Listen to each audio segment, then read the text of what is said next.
আজকের ব্লগটি থাকবে আমার টুকটাক কিছু শপিং এবং সেই সাথে আমার ডেইলি লাইফ নিয়ে। সো দেখতে থাকুন এবং ফুল ভিডিওটি এনজয় করুন। আসসালামু আলাইকুম, welcome to Prabhas daily life blog. কেমন আছেন সবাই? অনেক প্রয়োজনীয় কিছু জিনিসপত্র একদমই শেষ হয়ে গিয়েছিল, যেটা কিনা এখন একদম বাধ্যতামূলক হয়ে গিয়েছিল। আসলে বিষয়টা এমন হয়ে গেছে যে আমি এত বেশি ব্যস্ততায় মাঝে মাঝে সময় পার করি, আবার মাঝে মাঝে একদমই ফ্রি থাকি। তো যখন আসলে ব্যস্ততায় চলে আসে তখন একবারে একসাথে অনেকগুলো ব্যস্ততা চলে আসে, যার জন্য আসলে কি ছেড়ে কি করব বুঝে উঠতে পারি না, এবং আপনাদেরকে হয়তো বা রেগুলারলি কোনো ব্লগও আপলোড করতে পারি না, দিতে পারি না। নর্মালি আমি মাসের একদম শুরুর দিকে আসলে সব বাজার একবারে করে ফেলতেই পছন্দ করি। তো ঠিক যেরকম কথা সেরকম কাজ। তো আমি চলে গিয়েছিলাম সেদিন স্বপ্নতে, আর সেখানে গিয়ে আমার টুকটাক কিছু একদম শেষ হয়ে গিয়েছিল, যেটা আমার খুব বেশি প্রয়োজনীয় ছিল। তো সবকিছু আমি অবশ্য আগে থেকে লিস্ট করেই নিয়ে গিয়েছিলাম, কাজ নর্মালি আমি লিস্ট ছাড়া বাজারে গেলে অনেক কিছু মনে রাখতে পারি না, আর অনেক প্রয়োজনীয় জিনিসও কিনে আনতে পারি না। তো সবই একে একে আস্তে আস্তে কেনা শুরু করলাম।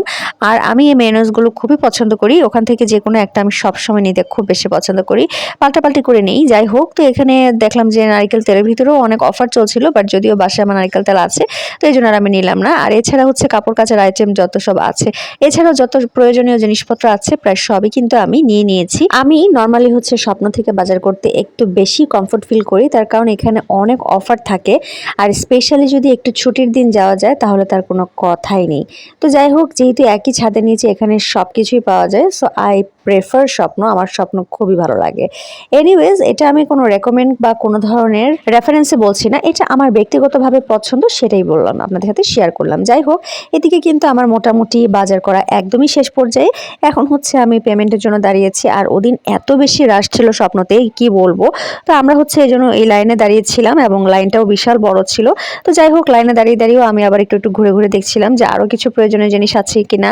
আর তাছাড়াও আমরা একটু আইসক্রিমও খেয়ে নিয়েছিলাম, যেহেতু লাইনে দাঁড়িয়ে বোরিং টাইম, তো এই জন্য ভাবলাম যে তাহলে একটা আইসক্রিম নিয়ে খেয়ে ফেলি। যাই হোক, এরপরে কিন্তু আমরা ওখান থেকে সোজা চলে আসলাম শাগুফতা। আর এখানে কিন্তু আসলে একদমই অনেক ধরনের ফুড পাওয়া যায়, একদম তারা ভ্যান করে, আবার বিভিন্ন রকমের স্টল থাকে ছোট ছোট, যে যেভাবে বসতে পেরেছে আর কি। তো এখানে আসলে আমার একটা খাবার খুব বেশি পছন্দের, আর সেটা ওদের এই জায়গার একটা স্পেশাল দোকান আছে, আর যেখানে খুবই স্পেশাল গরম গরম ঝাল ঝাল নাগার সিঙ্গারা বিক্রি করে।